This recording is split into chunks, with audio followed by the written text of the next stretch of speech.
Today, let's take a look at the Fairlight page. You might wonder, legitimately, why we need to bother with the Fairlight page at all, especially for simple edits. For example, in this edit, I have an A-roll track, a little bit of B-roll, and then it looks like a couple of different things going on with the audio. And that's where the Fairlight page comes into play.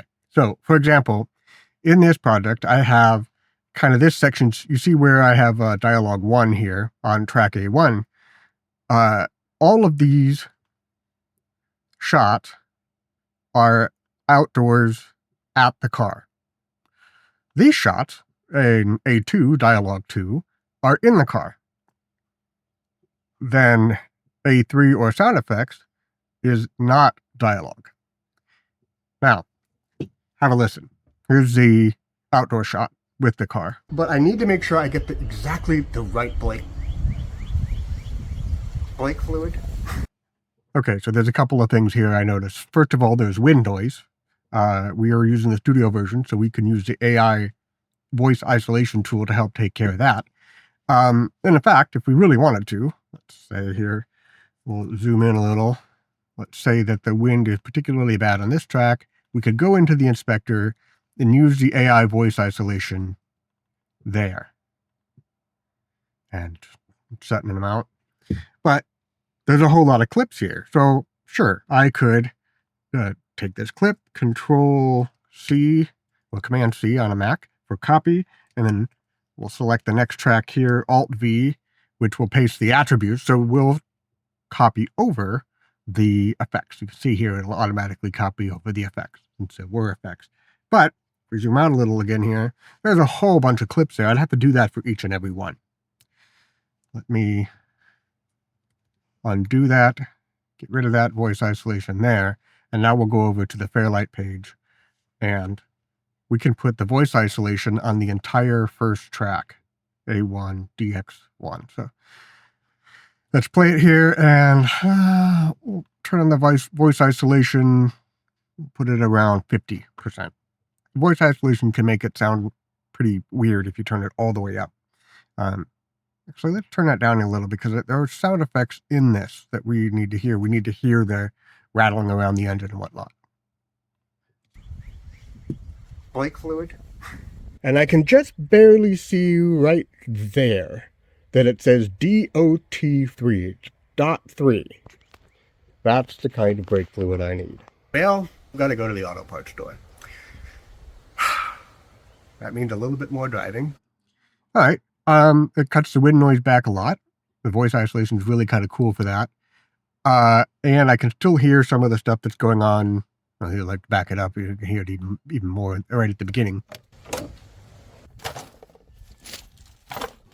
I am not a mechanic. So the voice isolation isn't cutting all of those sounds out, which is great. We want those. But now let's go to the interior of the car, and you'll hear immediately that it sounds very different. So here it is outside the car. That means a little bit more driving, but not. Okay, and here's inside the car. I just realized I've made a significant tactical error, and that is that I drove off without my coffee. So a couple of things there. There's a whole lot more low end inside the car, because naturally you're in an enclosed space and that stuff reverberates around a little bit. And the car itself, the noise, the road noise, the wind noise, it's all a lot of that in the low end.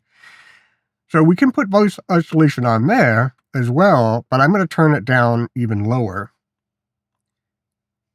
22, because we want that road noise. We want that sound. Let's hear how that sounds. And tucked away back here, we have Napa Auto Parts. Okay, so we'll compare the two here. And I can just barely see, but I need to make sure I get exactly the right Blake. And tucked away back here, we have. So a couple of things. Automatically, I can tell here that the voice is louder in the car, which also makes sense. So again, I can turn the whole track down here in the mixer. Or I could conversely turn the whole track up on the other track. Let's actually try that first. Now let's compare the two. Well, I've got to go to the auto parts store. That means a little bit more driving, but I just realized I've made a significant tactical. Okay, so now the voice level is about the same on those two different tracks. And I didn't have to do this clip by clip by clip. I can do it on the whole track. And that's where the Fairlight Page's magic comes in. Now let's address the difference in tone. So let's go back here. This part outdoors. And what I have to do is double check the brakes on this car. Because I'm outdoors and there's not as much containment of the sound, there's also not as much bass in my voice. So we can turn that up in the EQ here, which I've already done. We'll just turn that on. And you can move around these points to kind of get what you want. So I have at about 576 hertz, kind of low mids. I have it turned up 3 decibels, and then I'm using a low cut here to kind of cut off the bottom end. So I don't want to make there's a bunch of junk in the bottom end that I don't actually want to amplify. The voice isolation is taking care of most of that, but we don't want to amplify what's getting through. So now let's have a listen to that. Is double check the brakes on this car and refill the brake fluid. So now the voice sounds a little fuller than it did before. Now let's hear that compared to in the car. I just realized I've made a significant tactical error. I am not a mechanic, nor do I play one on TV, except for today. I just realized I've made a significant tactical error, and that is that I drove off. Now there's again that low end, and what I did earlier to try this out is I just cut some of the lows out of the car track. The voice isolation is taking care of most of it. So let's see how that compares. Can just barely see you right. I just realized I've made a significant tactical error. Is double check the brakes on this car, and now the voice in the car or the voice outside the car is significantly louder. That's partly because I raised the EQ. So I'm going to turn the volume of that down. I'll turn the volume of the car track up a little bit and see if there's refill the brake fluid. But I need to make sure I get the... And tucked away back here, nope, the car is still a little bit louder. Wait.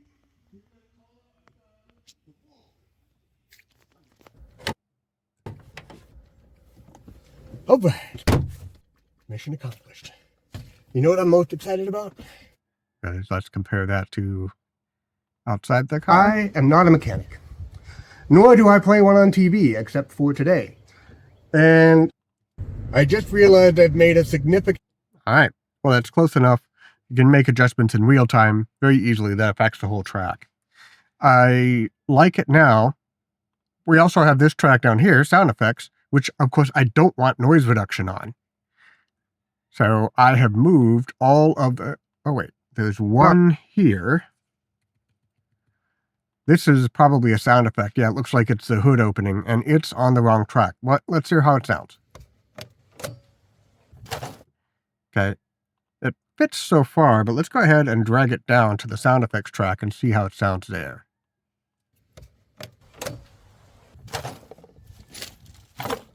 I think that fits a little bit better, because I don't want the voice isolation to mess up the sound of the kind of the wild audio.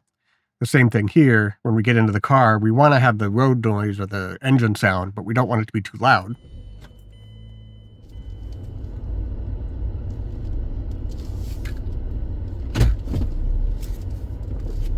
Now off we go. Then we get back to where there's more talking. And here we are. This is different from the original project. So that cuts off a little too fast. So what I will do is extend that and then put a fade. Might not be long enough, but let's see what that sounds like. And here we are. We have returned home. All right. That's pretty good. One of the other things that you can do in the Fairlight page that you cannot do in the edit page is add a master bus effect. So if we go to the bus 1, which is the main output, and hit the effects plus button here, and we can add, let's say, a soft clipper. What that does is it makes the loud stuff good. I swear. One of my favorite phrases is talking about sound is like dancing about architecture. It's so hard to describe some of this stuff. But a soft clipper is a compressor that has a certain nice sound to it that we've come to expect from the old tape compression. Long story. But we could add a compressor to the entire thing, then that will make the voices sound more similar. That'll make the voices have a similar level relative to each other. It'll help it anyway. So let's see how that sounds. And I can just barely see right there that it says DOT3.3. And tucked away back here, we have... And tucked away back here... You know, I just realized something else that's going on here. And that is both of these vocal tracks are in stereo, which is a little weird. In the edit page, we can do this by selecting the clip, going to clip attributes, going to audio, and changing in channel embedded 1, embedded channel 1, embedded channel 2, just change these so that they're the same. That's one way it can be done. And again, you have to do that in every single clip. And unfortunately, the clip attributes do not copy with copy attributes. So if we head back to the Fairlight page, since we have all of our dialogue tracks on separate tracks, we can go to dialogue 1 here, and in effects, we can add in spatial stereo width, and we can take the width down to mono. Now, that entire track will be mono. Is double check the brakes on this car, and we'll go ahead and do that with the interior track as well. Now let's listen again and see if they don't sound a little bit more similar. The brake fluid, but I need to make sure I get the exact... I just realized I've made a significant tactical error, but I need to make sure I get exactly the right... Because the stereo separation is the same on both tracks, the other differences now seem a little bit less exaggerated. Pretty handy. And it's really easy to do mono on the whole track in the Fairlight page. Audio goes really, really, really deep. There's a lot of different things you can do, and most of the time you don't really need to think about them for simple projects like this. We'll get more into some of the things that you can do later, but for now, that's a quick introduction to why you would want to know at least some of the basics of the Fairlight page, even if you're editing very simple projects, relatively simple projects. Thanks for coming along. Catch you next time.